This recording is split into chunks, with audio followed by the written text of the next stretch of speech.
आज का दूसरा पहलू सत्ता के गलियारों में गूंजती उन सरगोशियों का है जो अब एक ठोस सियासी संकेत में बदलती दिख रही है। शब्दों से नहीं, अब भारत जवाब देगा मिसाइलों से।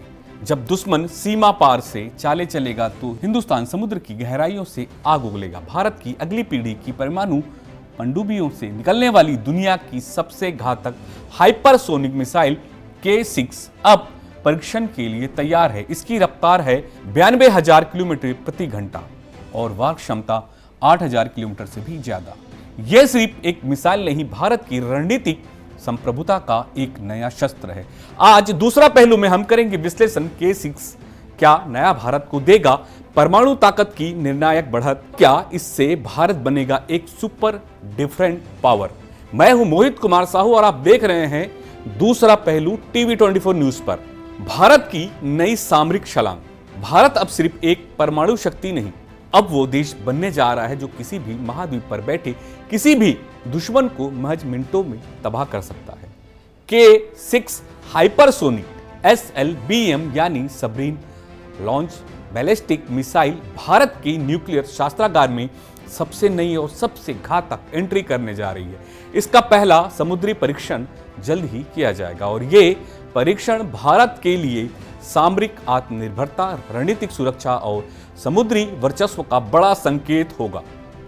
क्या है K6 मिसाइल?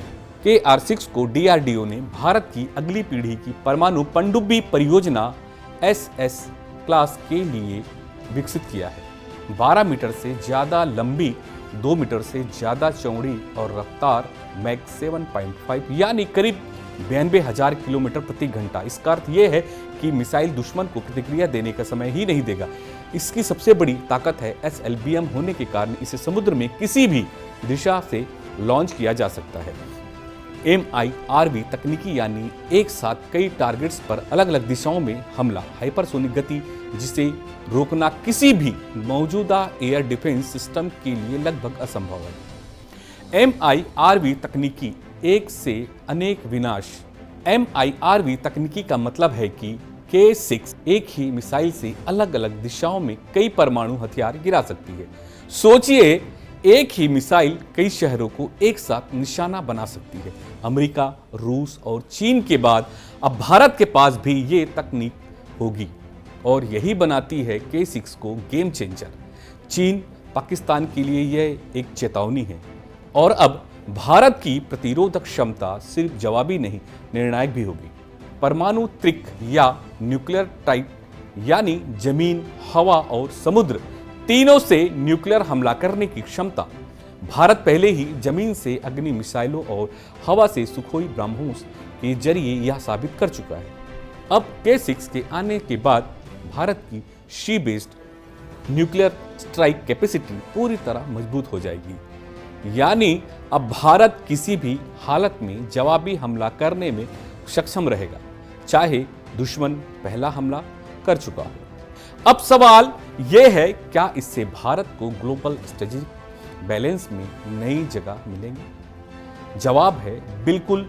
चीन के DF-41 और अमेरिका के ट्राइडेंट 2 जैसे मिसाइलों की तरह K6 अब भारत को उस विशेष क्लब में ले जाएगा जहां कुछ ही देश है और ये सिर्फ सैन्य शक्ति का नहीं, कूटनीतिक और राजनीतिक दबाव का भी बड़ा हथियार बन जाएगा। जब कोई देश जानता है कि भारत किसी भी वक्त कहीं से भी पलटवार कर सकता है तो वो भारत से 2 बार सोचकर उलझेगा। पाकिस्तान की स्थिति और चीन की चिंता।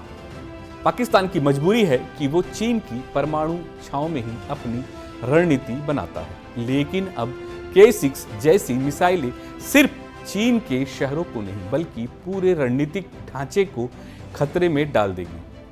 पाकिस्तान के पास MIRV तकनीकी नहीं है, SLBM तकनीकी नहीं है और उसकी पनडुब्बियां भी भारतीय शक्ति के सामने कहीं नहीं ठहरती। यही वजह है कि इस परीक्षण की भनक लगते ही बीजिंग और इस्लामाबाद दोनों की धड़कनें तेज हो गई हैं। निष्कर्ष समझते हैं, भारत के लिए संदेश। K6 सिर्फ एक हथियार नहीं, ये भारत की रणनीतिक आत्मनिर्भरता, वैज्ञानिक नवाचार और सैन्य आत्मबल का प्रतीक है। अब भारत से प्रतिक्रिया नहीं देगा, अब भारत प्रतिरोध की नई परिभाषा गढ़ेगा और यही है दूसरा पहलू। सैन्य शक्ति सिर्फ युद्ध के लिए नहीं होती बल्कि युद्ध को रोकने के लिए होती है। K6 भारत की शांति नीति को एक नई ढाल और एक नई तलवार दोनों देगा। हम हथियार इसलिए नहीं बनाते कि युद्ध करें, हम हथियार इसलिए बनाते हैं कि कोई युद्ध की सोचे भी नहीं। K6 का मतलब है दुश्मन अगर सोचने भी लगे तो भारत के पास जवाब पहले से मौजूद है। देखते रहिए दूसरा पहलू TV24 न्यूज़ पर।